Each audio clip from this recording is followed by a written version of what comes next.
All right. Hello there. Hi, how are you? Hey, Brian, I'm good. All right. Yeah, so today is Thursday, the 14th of April. It's probably still the 13th, uh, where you're at, Brian. Yeah, it's still the 13th here. Okay, cool. So, look, a good morning, a good afternoon, and a good evening wherever you're tuning in from. And yeah, hope everyone is doing well. Hope everyone's staying safe. As usual, we have our special guest today, Brian Quinlivan from Sentiment. A very big and warm welcome to Brian. Hey, just doing a Yeah, sound check. I think I can hear myself. Can you hear me? Okay, Brian. I hear you well, yes. Cool. I hear you pretty well too. All right, awesome. So if you're tuning in, don't forget to share, like, and subscribe. If you're tuning in on YouTube, click on the bell icon. Make sure you choose all so that you'll be notified each time. If you're on Facebook, follow us. If you're on Twitch, follow us. Now, don't forget to tag your friends and your family whom you think may be interested in crypto, right? In this topic that we're going to talk about today. Now, don't forget to throw in any questions that you might have as we go through it, and then we will try to answer them as we go. All right. Well, obviously, this is a pre-recorded session, so that we'll answer it the next time Brian's on. Okay. So, without further ado, I'm gonna actually, yeah, I'm just gonna, the usual. This is not, none of what Brian and I discussed today will be financial advice. It is just two friends having a chat and having a look at on-chain metrics and sentiment analysis. Over to you, Brian, to introduce yourself, and then we can jump right into it. Yeah, absolutely. So I'm Brian. I'm the marketing and content director at Sentiment. I come on usually every 2 weeks or so. We missed the last 2 weeks, but typically I come on and show Andrew and all of the Equities Tracker audience about what we're seeing as far as the markets are concerned and how we can react to the divergences that are showing in the metrics. So what we're showing here is the last 24 hours of returns, where we can see it's been a nice sea of green. We had a few big standouts such as Bitcoin Cash, ApeCoin, Thorcoin, Aave, Chili's over here. But it's certainly been one of the better days after we saw a pretty tough couple of weeks in the past couple of weeks there in terms of price returns. We've seen some pretty sizable retraces, and we can look at the 7-day for comparison, and we see that they're still mostly in the red here. We do see a few standouts that are now in the green. Shiba, after its huge day, being listed. Andrew, remind me where it was listed. I can't remember. I don't. I just had it. Yeah, maybe last year. Shiba Oh, what listing. on? I was on Robinhood. That's right. So yeah, Yes. Shiba was listed on Robinhood next to Matic, Compound, and also I believe it was Luna. Yeah, there were 4 coins that were listed. Solana, not Luna, excuse me. There were 4 coins that were listed. They all had a nice pump, but Shiba especially took a huge pump right after the news broke. And to illustrate what that did, we can actually look at our social trends page and take a look at just how hyped the crowd was after this announcement was made and how that affected the price. We can see right here, if we do social dominance, and we'll change the price to Shiba here, SHIB, and we'll type in Shiba Inu there. So now we can see what Shiba's price did around the time, and we can see it was the biggest social dominance spike that it had in a couple of weeks, and it really started to get going as the price was ramping up. This is pretty typical when it comes to any sort of pumping coin. The crowd usually gets in toward the tail end of it, and then all of a sudden, right here I'm highlighting it. this was pretty much right at the peak here. So it's clear that the crowd recognized the pump a little too late, and then it sort of flattened out for them, so they missed the train. So that was just one of the many stories we saw over the past week. Um, and then we can spend the lion's share of this time, Andrew, looking at Bitcoin and Sure. potentially any other assets that you may have in mind. I know we've Yeah. looked at Ren in the past, but anything else you have in mind, just let me know. Yeah, definitely, definitely. Yeah, I think it's been an interesting. So Brian comes on, right? Brian's from Sentiment. It's one of the best, on-chain metrics analytics site that I use on a daily basis. And Brian's kind enough to jump on, take time out from his busy schedule to come on every the second Thursday of every month. And so and we look at and we explore the world of on-chain metrics, because in the world of investment, this is not something that's common. Like, you will be surprised at how transparent investing in crypto is, because looking at the amount of information and data that's available, especially on this site, it'll blow your mind. So Brian, yeah, let's have a look at Bitcoin, maybe Ethereum, some of the majors. I personally, I'd be interested to look at Litecoin and Ren as well, to see how they're doing. Yeah, Litecoin is definitely looking interesting, so we can touch on those toward the end. I know we Sure, touched on those two assets last time too, but if that's still good with you, we can do it. sure, Okay. So I want to start off by taking a look at one of our newest metrics here. This is the ratio of daily on-chain transaction volume and profit to loss. So basically, we look for really high spikes like this as a signifier that traders are taking profit on the respective network. So these yellow spikes are Ethereum, blue spikes are Bitcoin. Okay, so we're looking at two different assets at the same time.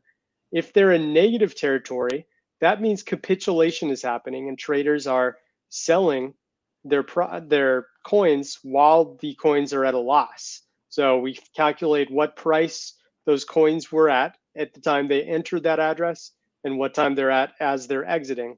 And if they're below, they're in the negative. If they're above, they're in the positive. Typically, when profit taking occurs, that's when prices retrace. When uh, capitulation and selling at a loss occurs, that's when price bounces occur. And we can see it pretty clearly illustrated here. Um, we'll look at just Ethereum for the sake of, actually, no, since we have the price of Bitcoin, why don't we just take a look at Bitcoin and see how it looks by itself? sure. We look at some of the biggest spikes here. Um, have one here where we saw a very small retrace. We have one here, which was pretty much right at the top, right before the November 9th or 10th all-time high, depending on where you were. And then we had a very recent one here on March 28th, so just about 2 weeks ago. And right after that, we started seeing the prices fall again, which is quite interesting. Really, what we want to look for is, now that things have retraced, are traders starting to take profit? So we look at, let me switch this to filled area there. There we go. So we look at this line right here. This one was the one in the negative just a few days later. And what do you know? The price bounce immediately started up the next day. That's typically how things go. Right now, we're in pretty much even territory. We're looking, oh, we're a couple weeks behind. Let me make this a little simpler. There we go. So we were looking way over here and over here, but we've got a couple more weeks of data. And it's been a lot of selling at a loss, which is good news. Sell at a loss, sell at a loss. A lot of people bought this dip right here. And when we got to the peak back up at 43K about 3 days ago, then a bunch of people were selling in profit once again, which sent the price down until they were selling at a loss once again as people panic sold here. And we've been bouncing ever since. We are back in positive spike territory by just a bit, but it's pretty small. But I find this metric fascinating, and it really gives a good glimpse at what traders are doing, whether they're selling while they're up, while they're down, And it really shows just how impactful that is on the markets. Hey, Brian, this looks similar to the 30-day MVRV. Yeah, it definitely is. I can even overlay it and we can look at those together. So if I add that to this chart, we'll make it a 1-day chart here, which it already is. They are on different axes. Let me fix that. So we'll go, This is we just really need a cool. 3-to-1 ratio. So we'll say 0.3 to -1.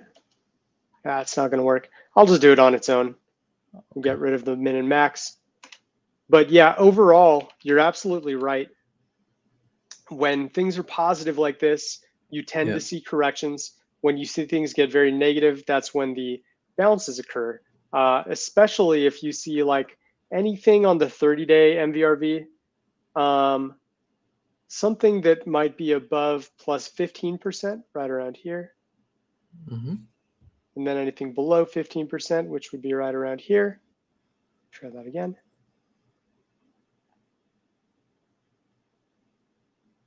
So these are kind of like the opportunity zones right here and the huge danger zone right up here. The closer the MVRV gets to it, the more likely a correction will occur. The closer it gets to down here, the more likely a bounce will occur. Break even would be that when average trader returns are right at 0 when you compound them all together. And really you're looking for traders being in pain as a sign to buy and traders being euphoric as a time to take profit. Right now, we're in a better spot than usual on the 30-day MVRV, and the price has been bouncing. So the MVRV is looking like a pretty good signal here alongside that ratio I just showed you with transactions and profit versus loss. Until things get up to 0, everything here will be considered less risky than the historical average time to buy into Bitcoin. So we really like this metric a lot, and it works quite well in tandem with that ratio. So Brian, for that ratio, that new ratio that you just introduced, can we show the viewers how they might find it on the platform? Yeah. So all you do is you're going to go to ratio in the search. You'll see it right at the top, the ratio of daily on-chain transaction volume and profit to loss. And you're going to add it to the chart, and it'll be there.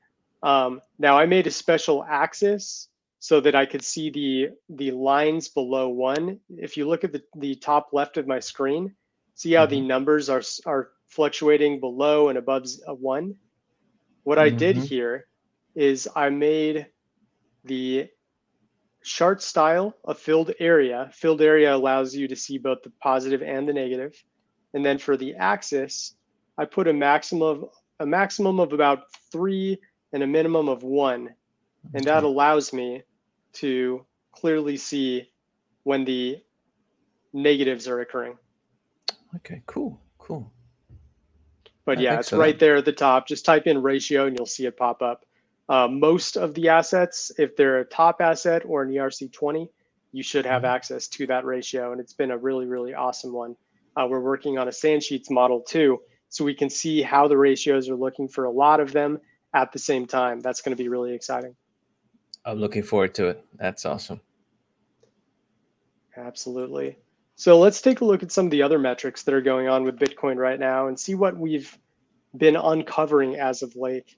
Circulation and daily active addresses. These are two of our top metrics in terms of extreme divergences when things really heat up. Like here, that's a sign that something is happening. When things really dip down, that's a sign things are happening. But overall, right now, circulation and daily active addresses, which are the unique amount of tokens and unique amount of addresses circulating on the network, they're both relatively neutral at the moment. We've already talked about MVRV a little bit. Like I said, better opportunity than usual right now. So that's a great sign to see. And then take a look at weighted sentiment. So this is measuring the overall social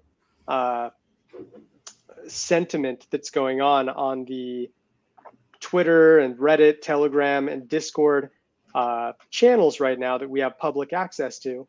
and we compile all of them to see just how much social volume there is, multiplied by the positive versus negative score that we use by having a proprietary algorithm help do the calculations. Right now, we've been in negative territory actually since mid-February. This was a week before the Russia and Ukraine war was announced. So considering the fact that traders are not very optimistic about Bitcoin's future right now, this is considered to be a better spot than average to be in, because when the crowd is contrarian and not very high on Bitcoin, you should be, and vice versa. When they're super high and euphoric like they were toward the tail end of 2021, that's the time where you need to be wary of a drop that eventually came just like this. So we really like this metric a lot. And again, it's showing a nice semi-bullish divergence right now, considering it's been slightly negative for about 8 weeks now. Hey Brian, is that a like a drop off at the end, or is that because the data is not completed yet? Yeah, it's because the data isn't completed yet. We're still working on Cool. having sort of a better illustration of like a projection. Yep. But right now, if it's an incomplete day, or especially right now when the UTC day has just started, that's when Yep. you'll see some weird drops like this. But it's best to just use Okay. previous days to give some good context there. Cool. Thank you. As far as supply and exchanges go, we're continuing to see a drop here. Going back 6 months, Bitcoin's supply and exchanges was sitting around 12.74%. They're now down to 10.14. So we're talking about a 2.6% drop in Bitcoin's supply that was on exchanges then that is not on now. That's a very good sign. And this is actually one of the longest sustained drop-offs in exchanges in Bitcoin history.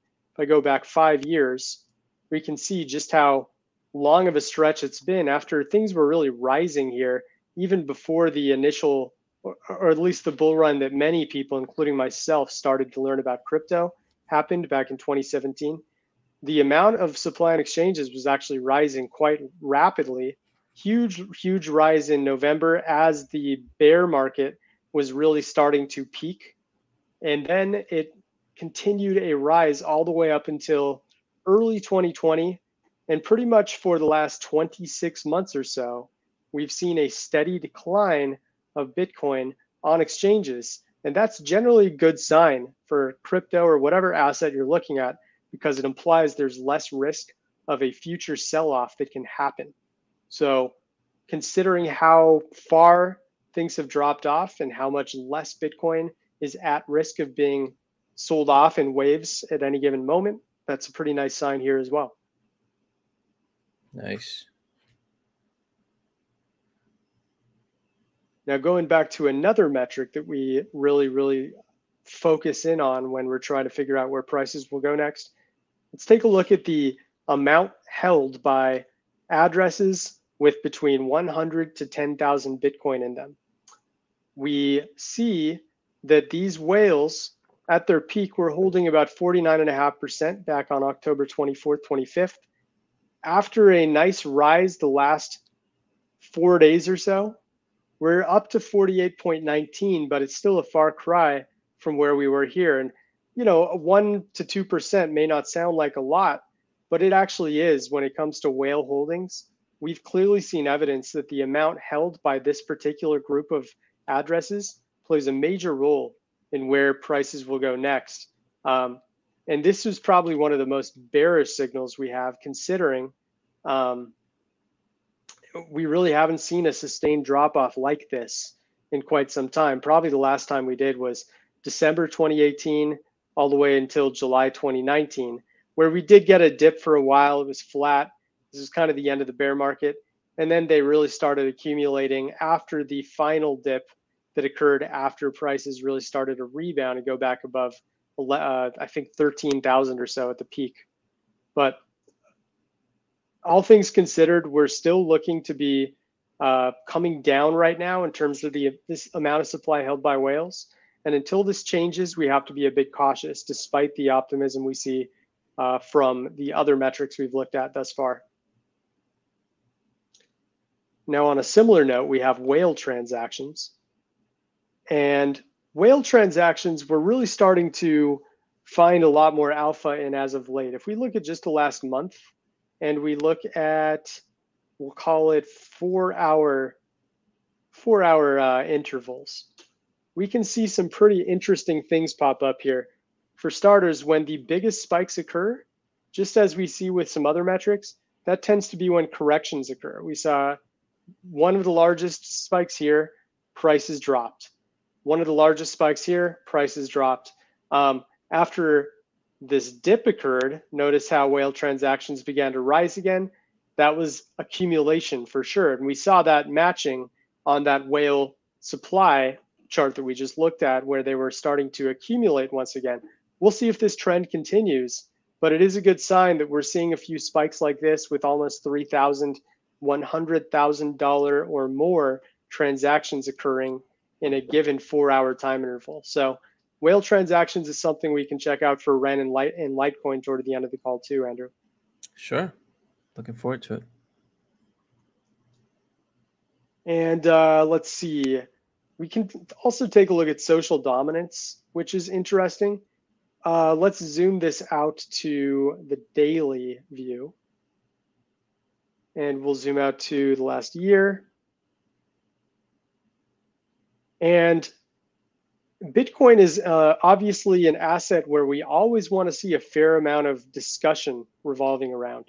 Right now, there isn't much. And even though it's a rebound from where it was really tanking back about 3 weeks ago, we still have a ways to go until, it's dominating conversations and there isn't so much discussion revolving around altcoins and assets that don't really move the markets the way Bitcoin does. So we want to at least be in this territory, 20% or above. That's usually a healthy spot for Bitcoin's social dominance. Right now, it's sitting at about 14.2%. That's interesting, Brian, given that the Bitcoin conference in Miami just ended. You'd expect the conversations to really pick up. I mean, I've seen some really good videos come out of from the conference.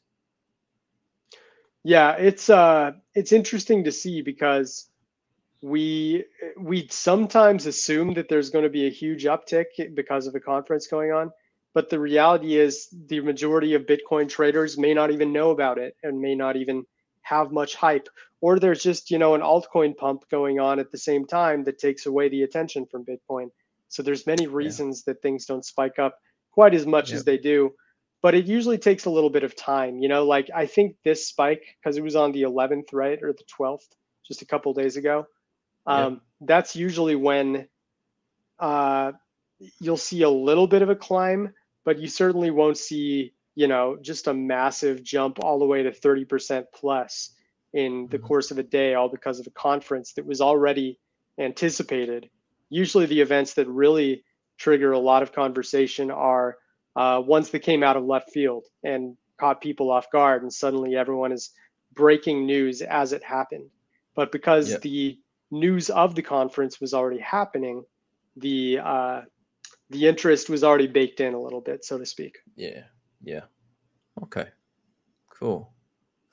Hey, Brian, just going back to that chart earlier. So, whilst that social the conversations around Bitcoin that were happening, it doesn't really signify whether the prices go up or down, right? Because from the look of that one there, even though there was quite a large dominance in terms of conversations happening, but you could see it like the prices coming down pretty. Yeah, it's an interesting one. Usually the market is the most healthy and sees the most organic growth when you see social dominance up high. I zoomed out to 2019 to give some added clarity on that. When things get low, yes, the price was still going up, but this was where you wanted to start to be a little weary because, Elon Musk coin, Shiba coin, Doge, like all of these meme coins and coins that may not have a lot of intrinsic value, they start to steal a lot of the limelight because of their insane pumps Yeah. And that's when Bitcoin really starts to waver and we see a huge steep drop off eventually.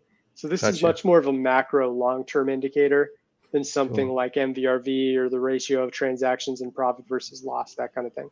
Okay, cool. Thanks for that. Yeah. So I'm going to see if there's anything else we may want to touch on here. We can also look at some of the recent social trends. We did a really cool insight the other day about inflation and how that is often used as a bit of a fear marker. It can work in both ways. If prices are rising and then suddenly the crowd gets very concerned about inflation, that's when you'll see a local top form and prices will decline. If things are more down or flat and you see a big marker concerned about inflation, that can actually mark a bottom because it's happening as people are looking for an explanation for why the prices are down. And when they find that explanation and they scapegoat something, that's often when fear takes over, capitulation happens, and prices rise. The same thing happened. Yes, it wasn't nearly the spike that we saw here or even here, but this latest one, because of the consumer price index report that came out in the US, this had a nice little spike and actually marked pretty close to a local bottom right here. Price was at about 40. It dropped to like 39.5 before taking off once again to where it is now at 41.3. So inflation is a really good keyword to keep an eye on right now. You can also always look at CPI, even though that's probably already run its course here, but you can see how big of a spike there was. Yeah. Yeah, that's interesting. That's an interesting correlation. Yeah. Yeah. And then, of course, we have like buy the dip calls where we saw a lukewarm response to this dip, but it really wasn't anything that amazing, right? Like there were a lot of people that did not think this was the dip to buy, and since they didn't, that actually increased the chances of it being the dip to buy. On the contrary, when we see a large spike like this, it can sometimes actually mean that the dip is going to continue because the crowd is all expecting for the price to bounce up right there, and then it in fact goes further down until the discussion related to the dip dies down a bit, and people can be caught off guard by this kind of jump. Yeah. So people's lack of optimism was actually rewarded with a nice jump up in price. Yeah, that's good to know, right? Not to go with the crowd or listen to the crowd. Totally, yeah. You definitely want to be a bit of a contrarian. Yeah. We can also look at an interesting phenomenon, which is Ethereum's continued correlation with the S&P. Let me pull it up here. And what we have, let's zoom into the last 6 months. That should work pretty well. So Ethereum is here in green, the S&P is in blue, and then gold is in gold. You can see, especially in the last 3 months, I'll zoom in a little more. Look at how much Ethereum has really stayed tight to where the S&P has gone. It's absolutely uncanny. And overall, we would prefer to not see correlations between crypto and equities. Obviously, you cover both a lot in your channel, but typically we see crypto pumping the most when equities are far away, a non-issue in terms of how it's carrying crypto or how crypto is carrying equities. We want to see zero correlation, not a anti-correlation, not a true correlation where they stay pegged like it is now, just crypto doing its thing, equities doing its thing. That's when the bull runs typically occur. We look back to, let's go like the last 5 years and really take a long view on this. And we can see like Ethereum was just absolutely making its run up, but it did so after the S&P already did it itself much more rapidly from Black Thursday all the way up to August. Crypto kind of waited until September to really get rolling. And that was as the S&P was dropping off. So that was kind of a sign that a bull run was right around the corner. because they were not relying on each other as they are now.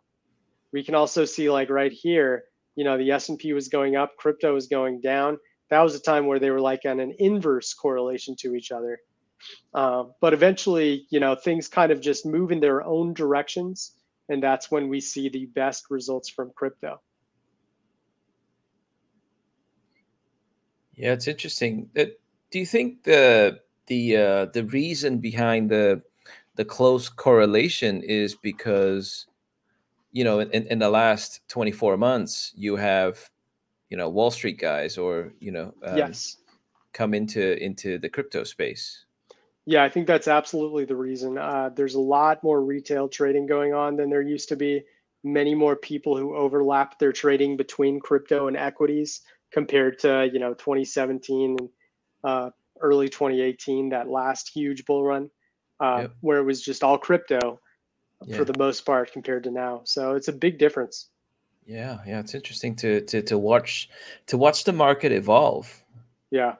Yeah. And it's also fascinating to see that Ethereum is much more tightly related to the equities markets than Bitcoin is. So if we change it to Bitcoin, not quite the same. I'll overlay them together so we can compare. I'll get rid of gold here because it's not as relevant. And I'll Yeah. add Bitcoin here. So Bitcoin is kind of, especially right here, like it's really jumping up while the S&P stays flat.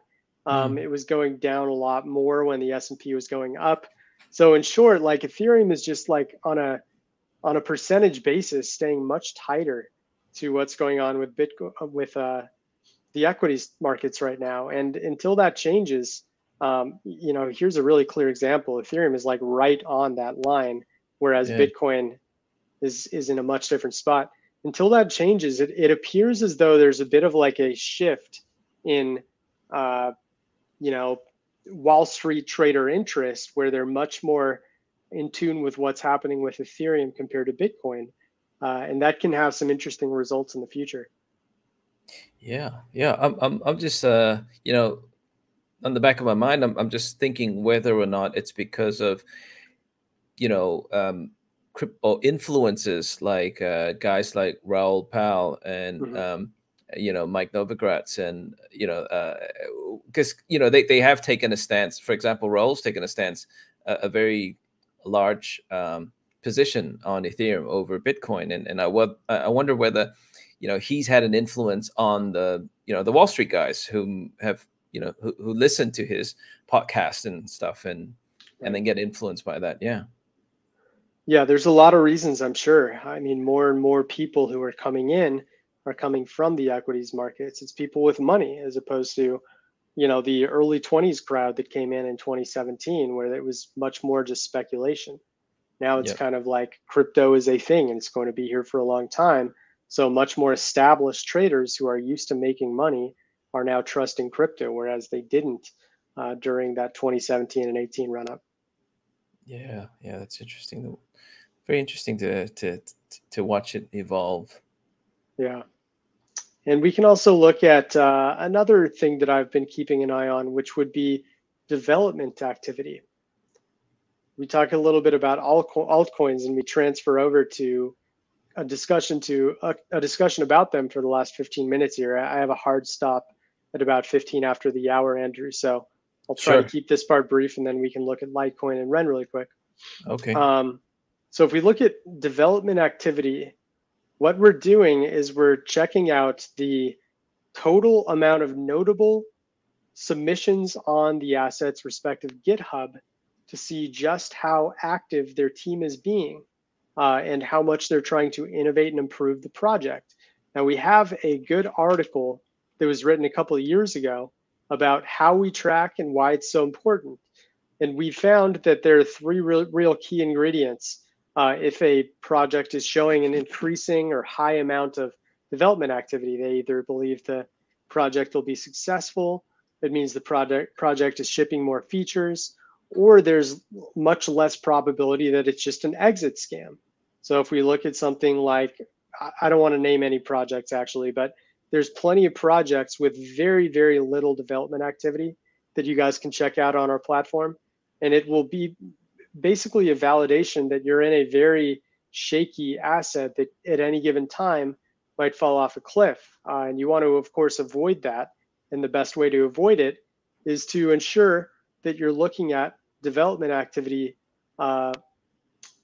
assets with development activity that's on the rise. So if we go back here, check out the screener.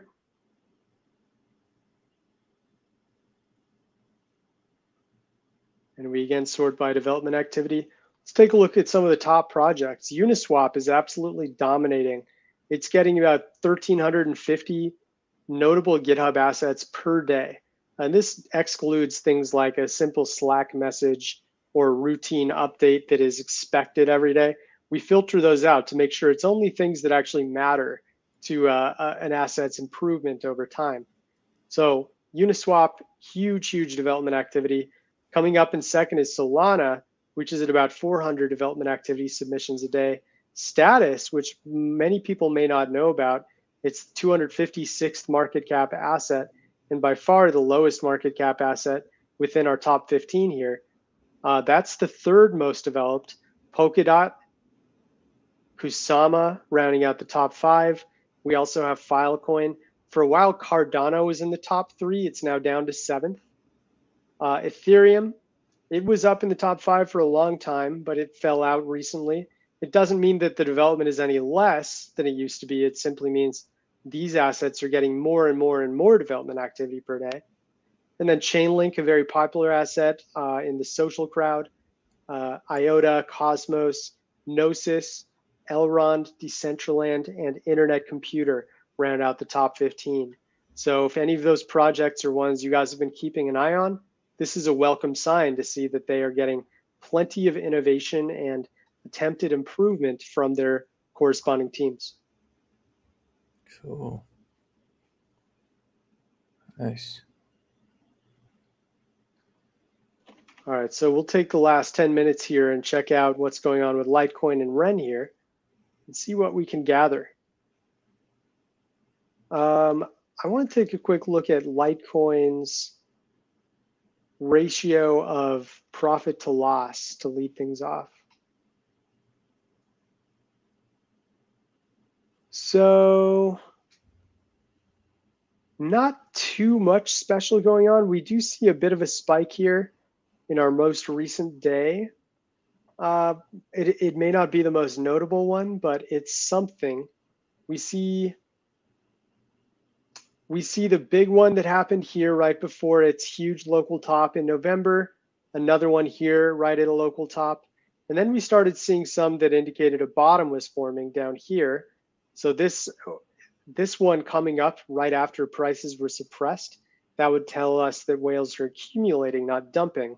And that here, this would actually be the dump spike because it's happening as the price is rising.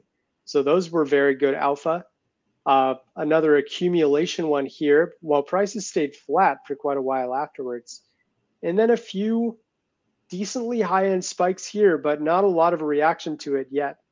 So it seems like they are loading the chamber in some way. And maybe we can look at a few other metrics to see what some of those spikes mean. All right, so circulation, pretty flat right now. Not too much to say. Interesting little drop off here where there was almost no circulation. Daily active addresses does appear to be declining a little bit. So not the best sign there. Yep. MVRV though, take a look at 30-day MVRV. So this is the opportunity line right there. And we are well below that. We'll give it a hard refresh. Sometimes it doesn't load the full screen correctly.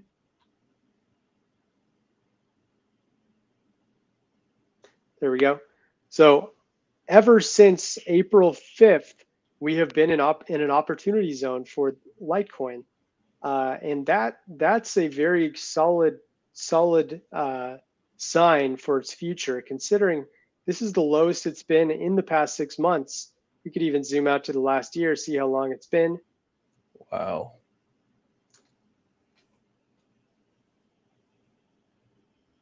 Yeah, so Litecoin has been underwater this much, hasn't been underwater this much in about 11 months. May of last year was the time where we really saw that crypto-wide drop-off that caught a lot of people off guard. Yep. And eventually we saw a bounce. But right now, this looks like a much, much better opportunity to buy Litecoin when it is not risky to do so compared to usual. So That's probably interesting. one of the most bullish MVRVs out there right now. And then weighted sentiment, you can tell because not many people are talking about Litecoin right now. It's been very negative for quite a while. Just like Bitcoin, since mid-February, it's been negative, but even more so. These are some really low standard deviations below the normal amount of positive versus negative comments, especially way down here. So that's another good sign. Not a lot of optimism toward Litecoin means buying in is going against the crowd, and that's usually a positive, smart thing to do. Interesting. Let's take a look at Litecoin's key whales. So it's at about $110. I like to look at the 1,000 to 100,000 tiers for Litecoin, because then we're looking at people holding it about $100,000 all the way up to 10 million or so. That's our key whales that don't quite go into, all exchange address territory. And we can see a very good sign on Litecoin's end here. Huge whale accumulation here just about a week ago, where they were holding about 31.2%. And just a couple of days later, they peaked at 33%. So that's, a 1.8% increase in these whales holdings on Litecoin, one of the oldest, the second oldest asset out there. That's a pretty big jump. And it's been a pretty big accumulation fest since June 20th of last year. So we're talking about a 10-month stretch where there's been steady accumulation. Obviously, this was a bit of a drop-off. But after that ended, we saw a nice resume, and they made up for lost time just over this last week with that huge accumulation spike. And yeah, it looks like they've added about 13.8% of 13.8% more to their bags over that stretch of time. Wow. And that's from June last year till now. 10-month stretch. Wow. Okay. Very interesting. Yeah. Especially that last stretch there where it kind of just jumped. I know. This is one of the biggest spikes I've seen an asset have in quite some time, especially an established one like Litecoin. Yeah. Wow. And then, of course, whale transactions is also very interesting. Take a look at this spike here. Huge accumulation spike right around the bottom here. Yeah, so there were a total of 4,379 whale transactions that amounted to $100,000 or more in a 12-hour stretch. If we make it a one-day stretch to simplify, this was, about 5,100 whale transactions that occurred right at this bottom here on the 11th.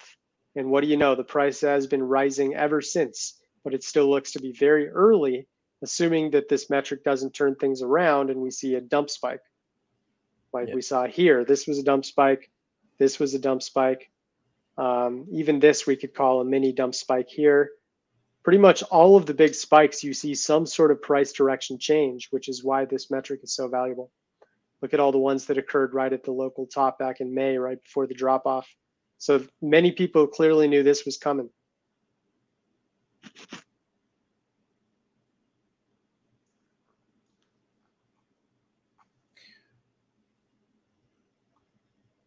That's interesting. And now I'll just transfer over to Ren, and we'll close it off with a little more analysis here. Sure. Circulation, we saw a few big spikes, but all in all, it's settled down and doesn't appear to be doing much. Daily active addresses doesn't look great. It's been on a decline for the past year. We'd like to see it start to pop up and show a few spikes like this, as it did during its big rally back in the third quarter of 2021. For now, pretty dormant though. Ren does appear to be well in negative territory for MVRV. So that's the opportunity zone. We actually got below it, and that was perfectly marking the bottom. Now we're Nice. above that line, but still very much in a less risky spot compared to normal. We can see really, really huge spikes down here where the average trading returns were below 40%. And that was a very clear sign that things were going to bounce soon. But overall, it looks pretty good on the MVRV side. That's a bullish sign for sure. Weighted sentiment, not much to say, pretty flat at the moment. Supply and exchanges is interesting. We saw a big rise in exchange supply around the 22nd and 23rd. And I'm Yep. curious as to why. You may know more than me because you're a Ren expert, Andrew. Do you have any idea what could I have caused this? Yeah, that's interesting. I actually saw that spike happen. I think that was 60 million Ren that got onto exchanges, and and but then I haven't actually seen a massive dump yet. So they're still sitting on exchanges. I have no idea. Yeah, Yeah, fascinating. yeah. I mean, based on that, Brian, would you expect I mean, one would be expecting a massive dump, right? I mean, why else would you be sending, 60 million Ren onto an exchange? Right. Yeah, it seems likely. I mean, there's an argument that it already happened because we had the big correction for Ren occur Okay. on March 30th, where Hmm. prices fell a total of about 33%. So that's a pretty big dump in my opinion. Whether it Yeah. was directly related to the coins that were moving on to exchanges, Hmm. hard to say. We can check out the whale metrics as these last few that we look through and see if there's any evidence there. Sure. So Ren is priced at 35-ish cents right now. So we'll probably want to look at 1 million to, yeah, we'll just look at 1 million to 10 million by itself to see how it looks there. Because if we go to 10 million plus, it's going to be a ton of exchange addresses. Yeah. Yeah, it looks like overall the accumulation has been there. If we look at the last year, they were holding 29.7%. Now they're up to 35.7%. So nice 6% uptick by this 1 to 10 million Ren coin address tier. That is a nice vote of confidence, in my opinion. Nice. And let's check out whale transactions. Actually, the ratio of on-chain transaction volume and profit to loss could be interesting too. It does look like there was a pretty decent sized spike here just on the small rise. That's a bit concerning. I'd be a little worried that people are taking profit just off of this small rise. And it's a bummer that that's happening after such a big drop off. It means there could be a little more downside before we start seeing bottom indicators that look like this or this. Hmm. Probably a bit of a bearish indicator there. But on the Yeah. whale transaction side, not much. Unlike Litecoin, there isn't a ton of activity going on right now. If you look at the top left of my screen as I hover, the last 4 hour or 12-hour interval, there were 10 total transactions that were valued at over $100,000. This is a bit of a spike, relatively speaking. And we did see a price bottom right when it happened, but it isn't a big enough spike for it to be a great vote of confidence that we're about to see a huge reversal. This was, of course, a great reversal sign. If you were seeing a ton of whale transactions as the price was soaring in mid-December, that would be a great take profit sign, as was this spike, as was this spike as well. Most of these big spikes, it looks like whales are taking profit. And this one probably would be included on that, even though it was a few days after the official local top. But right now, look for a few bunches of spikes like this, like we saw right at the bottom in late January. That would be a great telltale sign for Ren that things are going to start to turn around soon. Right now, I'd call it a little more neutral, where Litecoin looked a little more bullish based on our historical metrics. Sure. So yeah, that's where we are with the markets, Andrew. Do you have any questions for me? Anything that you think your community may want to know before we close out?